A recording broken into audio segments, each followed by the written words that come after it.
जय हिंद, वंदे मातरम, राधे राधे। आप सभी का स्वागत है प्रशंसा एसटीडी यूट्यूब चैनल पर। आइए इस वीडियो में प्रश्नावली 1.3 को देखते हैं। पहला प्रश्न कह रहा है, सिद्ध कीजिए कि √5 एक अपरिमेय संख्या है। यहाँ हमको सिद्ध करना है कि √5 एक अपरिमेय संख्या है। ठीक है, इस तरह की सवाल को सॉल्व करने के लिए इस प्रश्नावली में सारे सवाल इसी टाइप का है, मतलब सिद्ध करना कि ये कोई अपरिमेय संख्या है। तो जो भी सवाल है सभी को एक ही पैटर्न पर सॉल्व करेंगे ताकि आपको समझ में भी अच्छे से आए और कहीं दिक्कत भी ना हो। ठीक है, आइए सॉल्व करते हैं। इसमें सबसे पहले हम मान लेते हैं, माना कि √5 एक परिमेय संख्या है। फिर बीच में सॉल्व करते हैं और देखते हैं एक पूर्णांक आता है और दूसरा आ जाता है भिन्न आ जाता है। तो पूर्णांक और भिन्न कभी बराबर नहीं होता है, इसलिए हम मान लेंगे अतः हमारा मानना गलत है कि √5 एक अपरिमेय संख्या है, इसलिए √5 एक परिमेय संख्या है। इस तरह से सॉल्व कर लेते हैं। ठीक, आइए देखते हैं। यहाँ लिखेंगे हल, माना कि √5 एक अपरिमेय संख्या है। अपरिमेय संख्या है। जब √5 एक यहाँ पे अपरिमेय नहीं लिखेंगे, परिमेय संख्या लिखेंगे। माना कि √5 एक परिमेय संख्या है।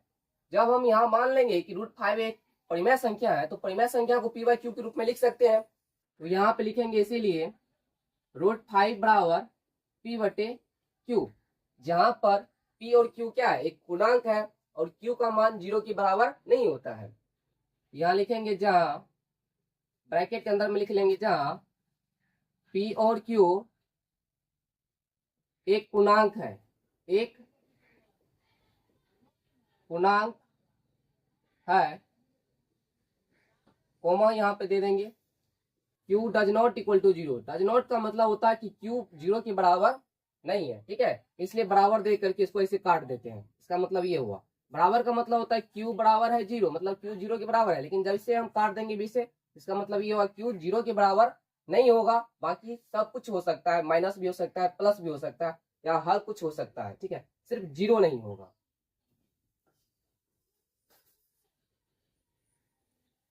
q का मान 0 नहीं होगा तथा p एवं q का HCF जो है, HCF का मतलब हाईएस्ट कॉमन फैक्टर, मतलब महत्तम समावर्तक 1 होगा।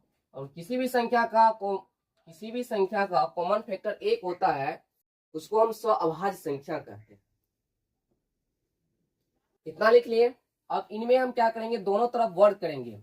ठीक है, तो इस संख्या में दोनों तरफ वर्ग करने पर क्या होगा, दोनों तरफ वर्ग करने पर, देखिए दोनों तरफ वर्ग करेंगे तो क्या हो जाएगा, यहाँ पर √5 का स्क्वायर और इधर है p/q का स्क्वायर। इसका वर्ग कीजिए तो √5 का वर्ग क्या हो जाएगा, 5 हो जाएगा। और इसका वर्ग कीजिएगा तो क्या हो जाएगा, इसको अलग अलग वर्ग करेंगे। ये स्क्वायर एक बार इस पे होगा, एक बार इस पे होगा, तो p² यहाँ हो जाएगा q का स्क्वायर हो जाएगा। अब इसको q² को हम 2 बार लिख सकते हैं, q × q, क्योंकि किसी भी संख्या के पावर में अगर 2 हो तो उसका मतलब होता है उसी संख्या को दोबारा गुना। जैसे कि x के पावर में 2 है तो मतलब x गुना x हुआ। ठीक है, इसी तरह से किसी भी संख्या q के पावर में 2 है तो इसका मतलब q गुना q होगा। अगर 2 के पावर में 2 है तो इसका मतलब 2 गुना 2। अगर 5 के पावर में 2 है तो इसका मतलब हुआ कि 5 गुना 5। 2 गुना 2 करने के बाद 4 हो जाता है, 5 गुना 5 करने के बाद 25 हो जाता है। मतलब पावर या स्क्वायर का मतलब ये होता है। उम्मीद करते हैं समझ गए होंगे आप लोग। आइए इसको लिख लेते हैं। 5 = हो जाएगा p² q × q। अब देखिए यहाँ पे ये जो q × q है, ये बट्टे के रूप में, किसके बट्टे में, p² के बट्टे में। मतलब ये पूरा का पूरा इस टर्म, इस एरिया को देखेंगे तो ये भाग के रूप में है। ये भाग के रूप में है, जब बराबर से इधर आएगा तो ये गुना में आ जाएगा। तो इसलिए यहाँ लिखेंगे इसको 5q = पी स्क्वायर बटे क्यू। अब यहाँ पे देख रहे हैं 5q एक पूर्णांक है, क्योंकि यही लिखे हैं p और q एक पूर्णांक है, तो q पूर्णांक है तो q का गुणनफल भी क्या होगा, पूर्णांक ही होगा। और ये पी स्क्वायर बटे q, मतलब ये अंश और ये हर, जब भी अंश और हर के रूप में हो कोई संख्या तो उसको हम भिन्न बोलते हैं। यह एक पूर्णांक है और यह एक क्या है, भिन्न है। तो ये यहाँ पे तो पूर्णांक और भिन्न कभी बराबर नहीं होता है, ये पूर्णांक और ये भिन्न है, ये बराबर नहीं होगा। यहाँ आप लिखेंगे चूंकि 5q एक पूर्णांक है तथा पी स्क्वायर बटे क्यू एक भिन्न संख्या है, इसीलिए पूर्णांक डज नॉट इक्वल टू भिन्न। कहने का मतलब ये हुआ कि पूर्णांक भिन्न के बराबर नहीं होगा। अब यहीं पर लिख लेंगे, अतः हमारा मानना गलत है कि हमारा मानना गलत है कि √5 एक परिमेय संख्या है, √5 एक परिमेय संख्या है। इसीलिए √5 क्या है, तब जब परिमेय संख्या नहीं है, हम माने थे परिमेय संख्या है और बाद में ये पता चला कि परिमेय संख्या नहीं है, हमारा मानना गलत है, इसलिए क्या हो जाएगा, √5 एक अपरिमेय संख्या हो जाएगा। इसलिए √5 एक अपरिमेय संख्या है, अपरिमेय संख्या है। यही हमको प्रूव करना था, साबित करना था, मतलब सिद्ध करना था। तो ये सिद्ध हो गया, यहाँ लिख लेंगे PROVD प्रूव, या सत्यापन या सत्यापित, कुछ भी आप लिख सकते हैं यहाँ, लेकिन लिख देंगे लास्ट में जब प्रूव हो जाएगा, तो इतना बात लिखना जरूरी होता है, लिख देंगे, ठीक है। आइए अब इसी में दूसरा सवाल कह रहा है, सिद्ध कीजिए कि 3 + 2√5 एक अपरिमेय संख्या है। इसी तरह का सवाल है, तो यहाँ पे 2 नंबर से हल, यहाँ फिर भी उसी तरह से मान लेंगे, माना कि 3 + 2√5 एक परिमेय संख्या है, परिमेय संख्या है। देखिए 3 + 2√5 एक परिमेय संख्या है, तो परिमेय संख्या को p/q के रूप में लिखा जा सकता है, ठीक है। यहाँ लिख लेंगे 3+, इसीलिए 3 + 2√5 = p/q, जहां p और q पूर्णांक है, q does not equal to 0, तथा p और q का जो HCF है वो HCF किसके बराबर है, 1 के बराबर है, ठीक है। इतना बात हम यहाँ पर लिख लिए। अब इसको सॉल्व कीजिए, यहाँ पर ये हो जाएगा 3 + 2√5 = p/q। देखिए दोस्तों, यहाँ पे ये 3 और ये 2√5 प्लस के रूप में है ना, तो जो भी संख्या इधर बराबर की साइड प्लस में आता है तो उधर जाने के बाद माइनस हो जाता है। यहाँ समझ जाइए चिन्ह परिवर्तन कैसे होता है। देखिए अगर बीच में बराबर हो और कोई संख्या इधर प्लस में है तो बराबर की उस साइड जाने पे ये क्या हो जाता है, माइनस में हो जाता है। बराबर की उस साइड जाने पे ये माइनस में चल जाएगा। अगर इधर ये माइनस में है तो बराबर की उस साइड भेजेंगे तो ये प्लस हो जाएगा, ठीक है।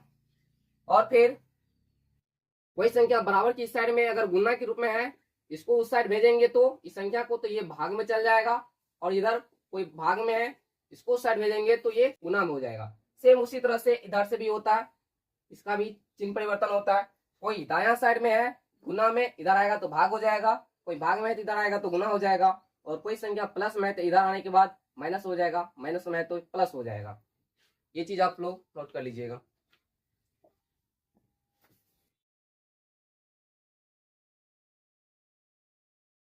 तो यहाँ पे ये 3 प्लस के रूप में है, यहाँ प्लस दिखता नहीं लेकिन छुपा हुआ, तो इसको इस साइड भेजेंगे तो क्या हो जाएगा अपना यहाँ बचेगा 2√5, यहाँ हो जाएगा p/q -3 हो जाएगा।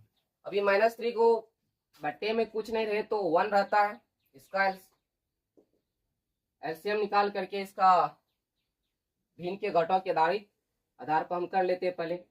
q इंटू 1 का एलसीएम q इंटू मतलब q हो जाएगा, यहाँ q1 जा q मतलब p1 जा p हो जाएगा, यहाँ पर 1 इंटू q तो q हो जाएगा 3 इंटू q तो 3q हो जाएगा, ये हो गया। ठीक है, अब फिर यहाँ पे देखते हैं ये 2√5 है, मतलब 2 गुना 5 है, मतलब 2 इंटू 5 है √5, तो इसको भी हम उस साइड भेज देंगे, तो यहाँ बचेगा हमारा √5 इक्वल टू p-3q बट्टे में q। लेकिन देखिए ये गुना में है ना, ये इनके बट्टे के रूप में जाएगा, क्या जाएगा, यहाँ पे 1/2 हो जाएगा। ये यहाँ पे गुना में था, यहाँ पे ये क्या था, गुना में था, मतलब अंश में था, ये 2 यहाँ आ जाएगा, हर में आ जाएगा, ये बट्टे में हो जाएगा, यहाँ आने के बाद इस साइड संख्या पलट जाएगा, मतलब ये सीधा 2 नहीं रहेगा, सीधा यहाँ पे 2 से गुना नहीं होगा, मतलब ये 1 बट्टे के रूप में आ जाएगा। अब इसको गुना कर देंगे, यहाँ ये हो जाएगा √5 इक्वल टू p-3q बट्टे q, ये 2 इससे गुना हो जाएगा तो 2q हो जाएगा। अब इस पे गौर कीजिए, ये √5 अभी जस्ट हम प्रूफ किए हैं कि √5 क्या है, अपरिमेय संख्या है, ये अपरिमेय संख्या है, जबकि ये क्या है, p-3q बटा 2q, मतलब एक भिन्न के रूप में है, और कोई भी भिन्न संख्या परिमेय संख्या कहलाता है। ठीक है, तो ये भिन्न के रूप में है, तो मतलब ये परिमेय संख्या होगा, इसे हम p/q के रूप में लिख सकते हैं, कि ऊपर में है ना p या नीचे में q, तो ये p/q के रूप में जो भी संख्या लिखा जाता है उसे हम परिमेय संख्या कहते हैं। लेकिन ये क्या है, अपरिमेय संख्या है। यहाँ पे लिखेंगे चूंकि √5 एक अपरिमेय संख्या है, जबकि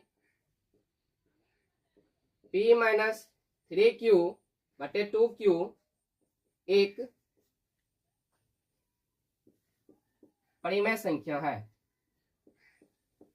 परिमेय संख्या है, इसीलिए अपरिमेय संख्या डज नॉट इक्वल टू परिमेय संख्या। ठीक है, मतलब अपरिमेय संख्या परिमेय संख्या के बराबर नहीं होता है। यहाँ पे लिखेंगे अतः हमारा मानना गलत है कि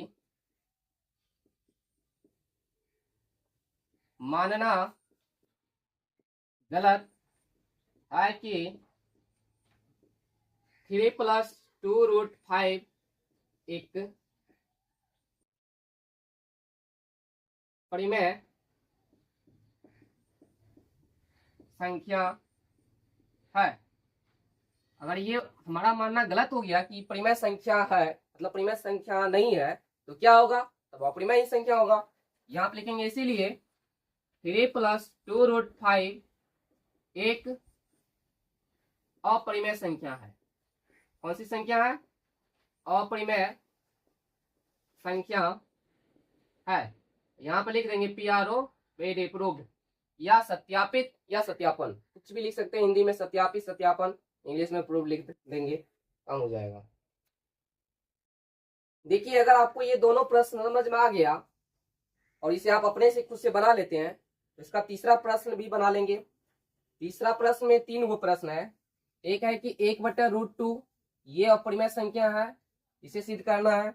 एक है 7√5 ये भी अपरिमेय संख्या है, इसे भी साबित करना है, सिद्ध करना है। और एक है 6 + √2 ये भी अपरिमेय संख्या है, इसे भी सिद्ध करना है। तो इसी तरह से सब में सिद्ध करेंगे, सेम टू सेम लैंग्वेज और भाषा यही लिखेंगे, और सरल भी सॉल्व भी इसी तरीका से करेंगे। ठीक है, आइए इसको साफ करते हैं, फिर उसके बाद इसको सॉल्व करते हैं।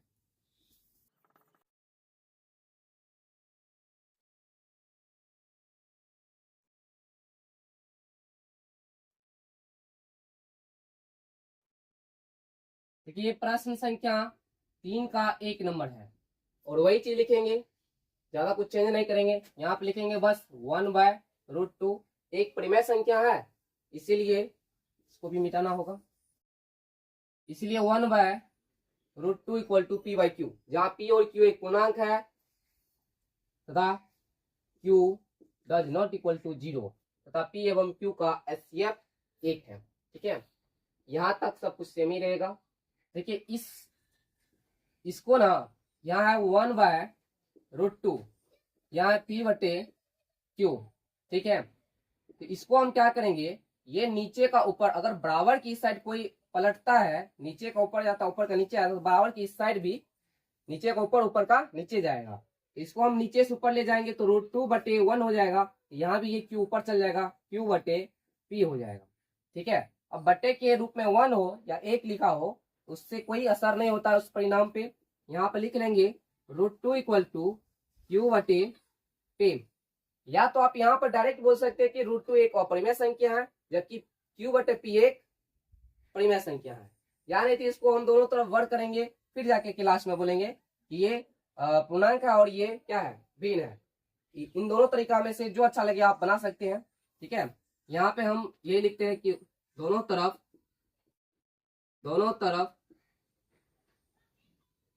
वर्ग करने पर, देखिए दोनों तरफ वर्ग करेंगे तो √2 का वर्ग यहाँ Q/P का वर्ग हो जाएगा। √2 का वर्ग क्या होता है, 2 हो जाता है, यहाँ Q² बटे ये हो जाएगा P²। P² को हम लिख सकते हैं P×P, यहाँ ये हो जाएगा, इस P को इधर ये भाग में इधर आ जाएगा, गुना हो जाएगा, तो यहाँ लिख लीजिए एक बार P×P, एक P इधर ले आते हैं तो 2P = हो जाएगा Q² बटे P। अब यहाँ पर देखें 2P एक पूर्णांक है जबकि Q² बटे P क्या है, एक भिन्न है। यहाँ लिखेंगे चूंकि 2P एक पूर्णांक है जबकि Q² बटे P एक भिन्न है, इसीलिए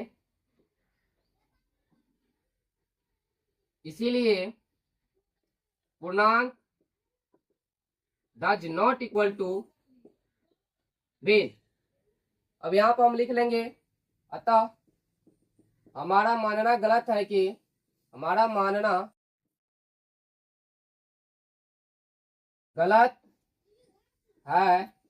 कि 1/√2 एक परिमेय संख्या है। जब ये हमारा मानना गलत हो गया कि ये परिमेय संख्या नहीं है तो हम क्या कहेंगे, इसलिए 1/√2 क्या है, इसलिए 1/√2 एक अपरिमेय संख्या है, अपरिमेय संख्या है। प्रूव हो गया। चलिए इसे भी आप लोग लिख लीजिए और समझ लीजिए। इसमें 2 सवाल और हैं जिससे जो इसी तरीका से बनेगा।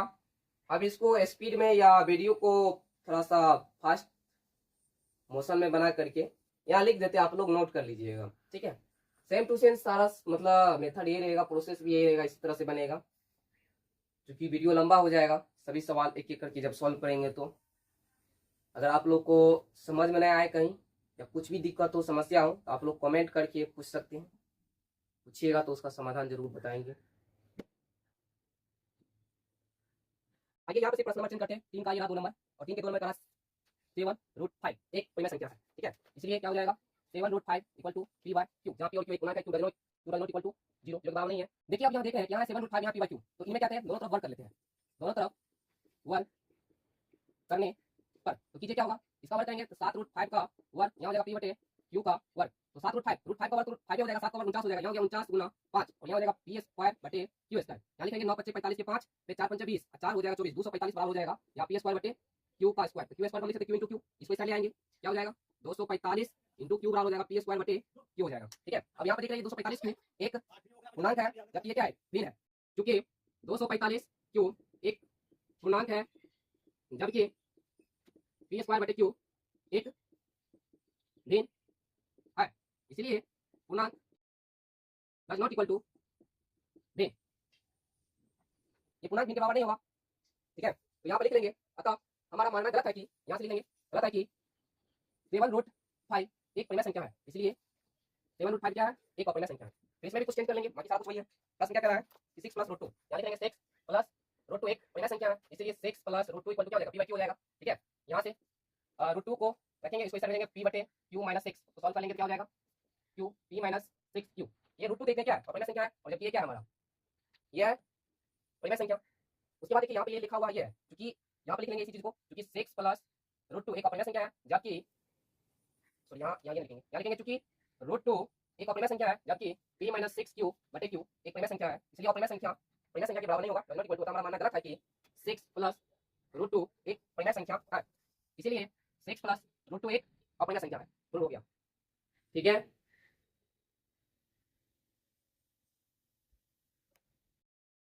ये प्रश्नावली यहाँ पे कंप्लीट होती है, और आप लोग वीडियो में बने रहे। इस चैनल के माध्यम से आप सभी को 10th क्लास की प्रिपरेशन, मतलब 10th क्लास की मैथ का प्रिपरेशन पूरी स्ट्रेटेजी के साथ कंप्लीट करवाने का प्रयास कर रहा हूं। आपसे बस एक ही रिक्वेस्ट है कि आपके लिए हम मेहनत करते हैं, तो आप भी मेरे लिए एक थोड़ा सा छोटा सा काम कर दीजिए, वो सब्सक्राइब कर दीजिए और थोड़ा बहुत लाइक भी कर दीजिए, और वीडियो को शेयर भी कर दीजिए ताकि और लोगों को पता चले और हमारे वीडियो से जुड़ सकें। ठीक है, तो इसी के साथ अपनी वाणी को विराम देते हैं। जय हिंद।